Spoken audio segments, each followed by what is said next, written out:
What's up, everybody? Peter Kozodoy here, your marketing strategy mentor. Happy Wednesday. If any of you are out there, give me a shout and a holler to let me know that you can hear me as always. Hopefully, you've all had a pretty good week. I have a ton of kick-ass questions, so I can't wait to get to those. And of course, as always, if you have any questions while I am here coming to you live, by all means, pop them in the chat, and I will do my best to get to them. What's up, Aiden? What's going on, man? Thanks for joining. Okay, I got a lot of great questions this time. What's up, Denise? How are you? Let's start with the one from Andreas. Andreas, I would like to start a website for selling courses for entrepreneurs, mostly for digital marketing, digital marketing courses, I'm assuming. I don't know where to begin. Also, I have a problem with my English. Should I write a script and try editing after video? Well, so Andreas, what I would do is put together all the pieces in one list that you need to get this thing off the ground. So you're going to need some sort of sales page, right, where you talk about your course or courses. Okay, so that's the foundation. And then I would go up and down from there. So what do I mean by that? Well, downstream is a payment processing, thank you page, email, follow-ups, et cetera, et cetera, et cetera. Upstream is going to be how are you driving traffic to that sales page. And so you probably want to think about a Facebook or Instagram ad strategy, blogging and driving organic search results, creating joint venture partnerships with people who have massive audiences that are willing to promote you, maybe for a fee, maybe because they think you're the shiz-nizzity hiznit.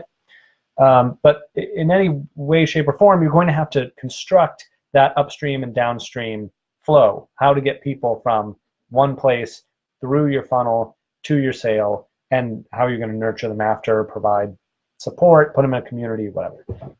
So that's I would start with the stream and then narrow in from there and focus on just lead acquisition, just what the sales page is going to have. You referenced a video, that's a great idea.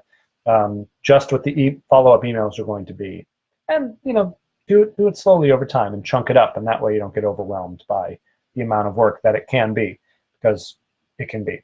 And you also asked, should you do the video in your language with English subtitles? Andreas, it totally depends on who you're selling to. If you're selling to native English speakers, then I will beg you to be as succinct and well-spoken as possible.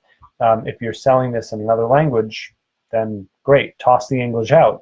I was talking to an entrepreneur recently, and he was talking about wanting to sell into the US market, and he was in cryptocurrency or something, and I was like, why would you do that? Like, just take your smaller, it's a smaller country he lived in, somewhere in, I think, the Eastern Bloc, and I was like, just own that, be the #1 person in that small market. What a great opportunity to niche down and not worry about having to have this language barrier and cultural issues and whatever.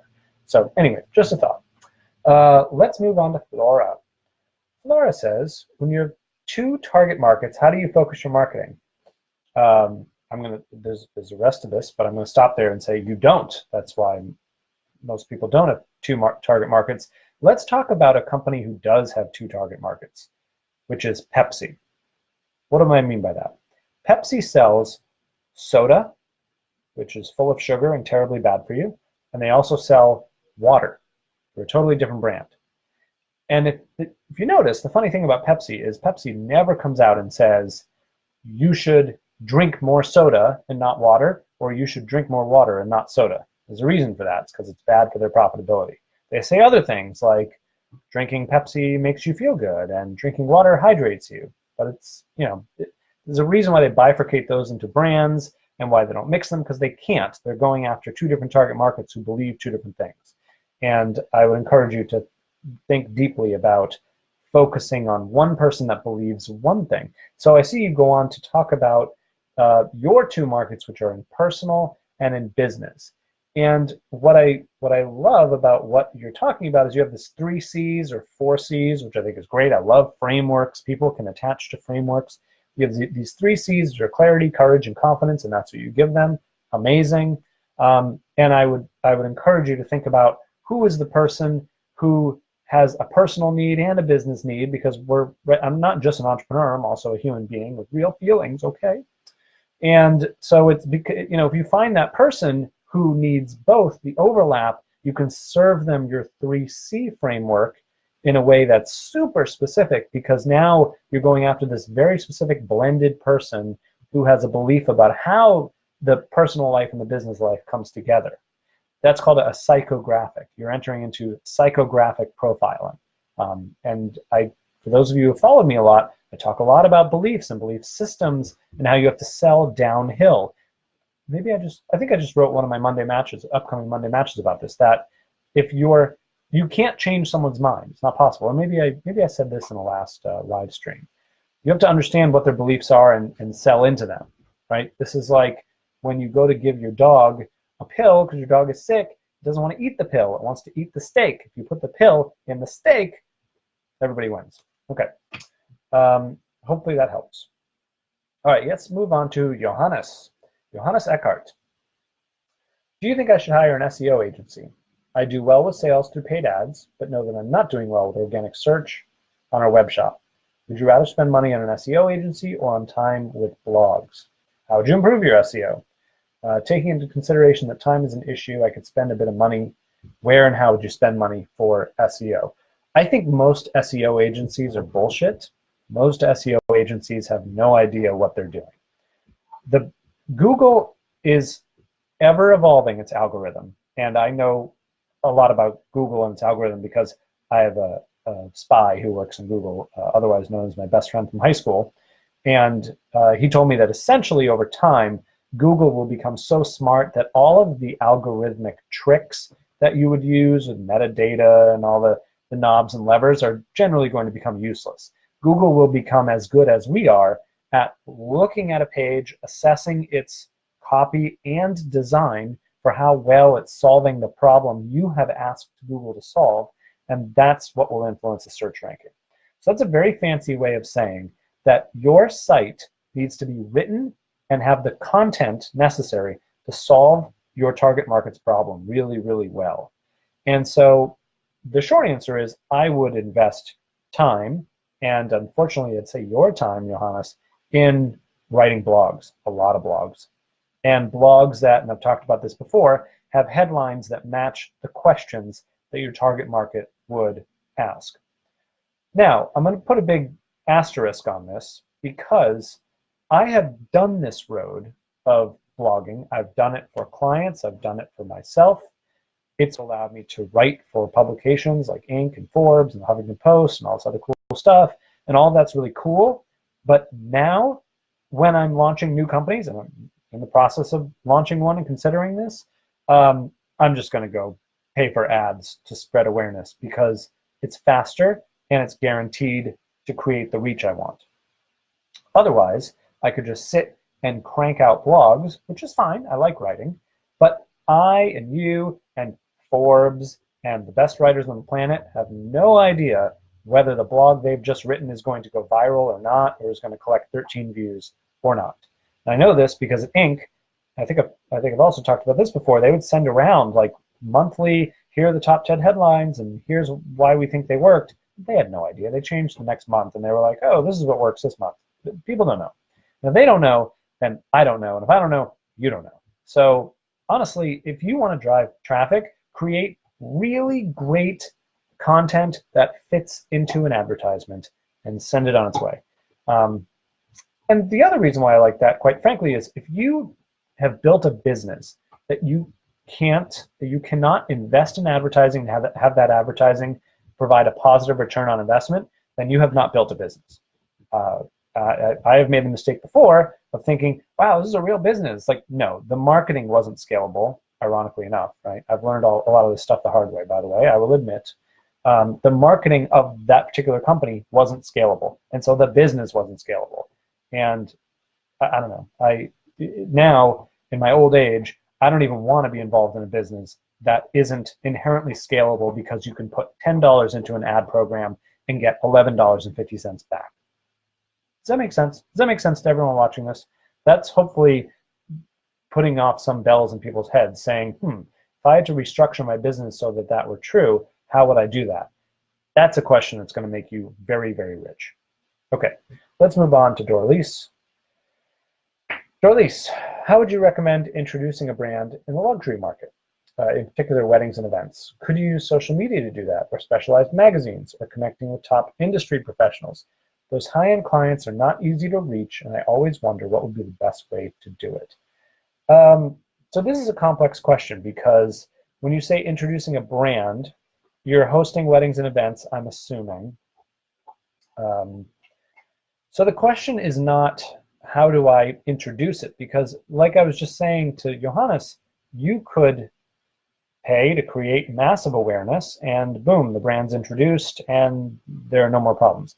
But I think what you're asking is, how do I do this without spending $1 million, which is much, much more difficult. So what I would do is think about this in terms of sneezers. Sneezers, like achoo, sneeze. Who are the people in the industry with connections and know-how and influence, not necessarily social media influencers, though they should be involved too. Think magazine editors, really high-profile people that, that will share about your brand.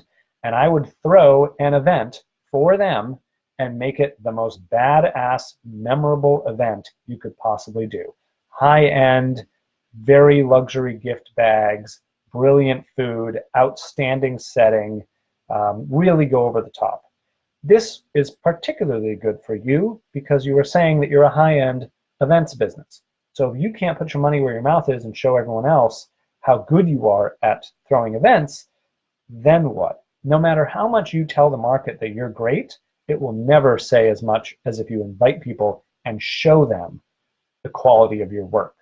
And while you're there, you're going to have that face-to-face interaction to sell them, essentially, on you and who you are. So that begs the question, how do you get them there? And to get them there, I would do an account-based marketing approach. Okay, so for those of you associated who've heard of account-based marketing, or ABM, it's the idea that you take, instead of a mass market approach, you take maybe 5 or 10 or 15 key accounts. In your case, it would be key people, and you structure a mini marketing campaign just for them. So let's say you know that there's a really high-end magazine that your target market reads, and you know that if one of the editors came, that would be really good for you. I would do a couple different things. I would design an extraordinary physical mailer, not paper, probably a box with a really exciting experiential thing inside. We did this once for my agency, Gem. We put a giant diamond in it, talked about what it means to be a gem, and so on and so forth. I would encourage you to think along those creative lines. And I would also, once they get that, follow up with an email. And I would also draw a little fence, a geofence around their building, and serve them display ads that invite the editor by name to your event. What will happen is some of the other employees at the building will see the ad and be like, what the hell is this? They'll click on it, it'll go to a landing page formally inviting that editor to your event, and they'll say, oh, this is cool. They will take the URL of the page and they will forward it to the editor. So then they get all these emails from their own employees and they're like, damn, how did you even find this and why don't I know about it?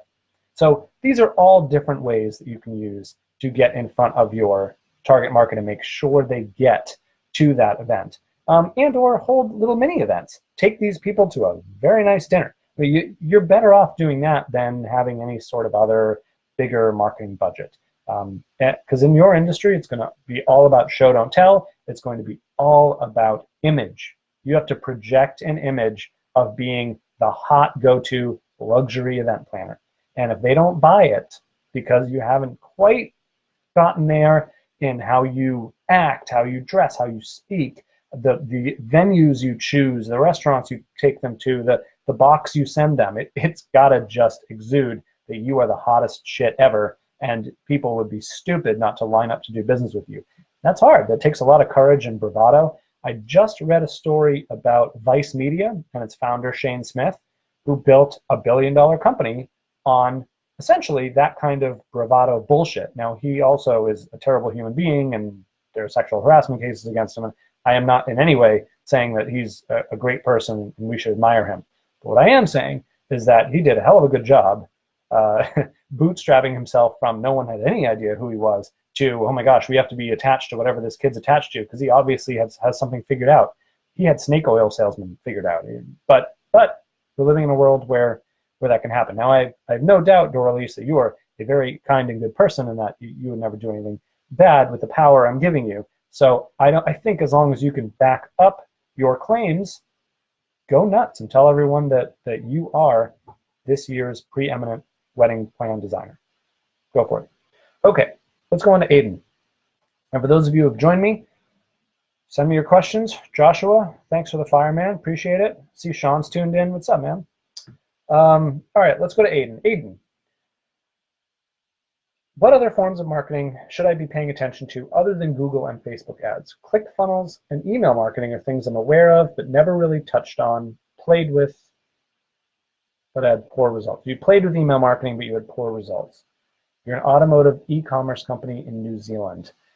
Yeah, Aiden, I mean, again, if you're going mass market, there are not many better ways to do it than Google and Facebook/Instagram. There are other things you can do, AdWords coupled with display, paid email marketing. But I have to ask you, automotive e-commerce, but are you going direct to consumer? Are you going to key accounts like dealerships? Because that approach, B2C or B2B, is going to be very different depending on which target markets that you're going after. Now, if you're going B2C, you want to think mass market, if you're automotive, lots of video, fast, hot, sexy cars. This is going to be primarily a male audience, so skew that way in your messaging and in your content. And if you're going to go digital, say Google, Facebook, those are the way to do it. If you don't have a programmatic display program, if you don't know what programmatic display program means, then you should look into those, because those will ensure that your ads, your display ads, get served into, for lack of a better term, manly magazines, manly online publications where men are reading. And Google knows that. You place those ads into an ad exchange, the algorithm runs, it learns over time, it makes sure that you get your audiences and feeds clicks back to your site. That's a really good way for you to get in front of your audience. Just make sure that your ads are edgy enough to catch a guy's eye while he's not focusing on advertising, he's focusing on learning about the latest Snap-on tools, whatever, okay? And then I would see your direct consumer, which, yeah, so that's what I would do. I mean, the other thing I would do, Aiden, is build your email list. Give people some incentive, $1 off, whatever, to opt into your email list, and or build content that people would want to opt in for in the first place, like a newsletter that talks about all the high-end car news that's coming out of around the world. I mean, pick something, pick a topic, or a bunch of how-to articles and videos, although that's a little saturated now. I'd pick something a little more niche than that. And I would also ask yourself, how can you land one client that you sell, the vast majority of your products through? If not a dealership, then what's another key account that you can sell to once and will buy again and again from you? I always encourage my coaching clients to think that way, because a sale is a sale. I have struggled just as much to land a $5,000 client as I have to land a $1 million client, seriously. So, because it's all about convincing people. If they have the money, they have the money. If they have the need, they have the need. That's an insight that hopefully can help you guys. And Aiden, I'd be interested just to know, how are your Google and Facebook ads performing? Are you producing that positive ROI I talked about earlier?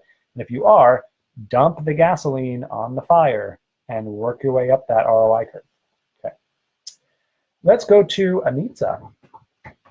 And any live questions, y'all pop them in. Anita says, what do you think about IHOP's new marketing strategy, iHob? I remember you talking about rebranding in your past session. This seemed too risky. People are making fun of it. They're grabbing attention. Is it a good marketing strategy? No, it's not a good marketing strategy. It's a freaking brilliant marketing strategy. They spent okay, let's talk about this another way. I'm now talking about pancakes on a Facebook live stream. There is no reason why we should be talking about pancakes or IHOP right now. But what are we talking about? Pancakes and IHOP. IHOP wins.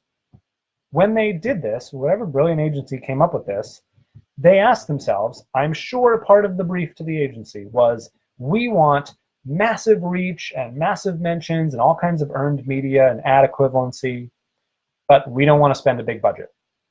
And the agency said, well, I don't know how we're going to do that. Oh, let's do a PR stunt. Brilliant. Now, everyone is talking about IHOP, and it's IHOP, and I like it, and I don't like it, and IHOP doesn't care whether you like it or not. They're laughing all the way to the bank because they're getting this many earned media impressions for this amount of budget. They changed a couple signs and they put out a press release. I mean, it's friggin' brilliant. So there are a couple lessons from this. One is, no matter what you do, like I was talking about Doralease and how she needs to hold an event, an experiential thing that people can talk about and remember. That is always going to be more powerful than any one-and-done advertising you could ever do, okay? So if you can think in those terms, you're always going to benefit from earned media, with the caveat that you have to know what you're doing. You have to have the PR thing in place, like we did when we did the grand opening for Warren Buffett. Like, we needed to actually have everything in place before we let him in the building. But if you do, and you're creative, you can really make this work. And the second thing is, there truly is no such thing as bad publicity. I do firmly believe that. Okay. If there are no other thoughts, then I'm going to go make myself a margarita, as I typically do on Wednesday nights and also every other day that begins, that ends in Y. So if there are no other questions, I'm going to go. But as always, it was a pleasure to see all of you. If you have any questions after the fact, ask them and tag me. Hopefully this was helpful. And I think that's all I have. Yeah. I talked a little bit about the next masterclass that Sean and I are going to run, and my schedule completely messed us up because I'm leaving for Israel in a couple weeks. So we have delayed that until July, but it is coming and it is going to be off the wall. So I hope you're all there. And that's it. So have a good week. I'll see you all later.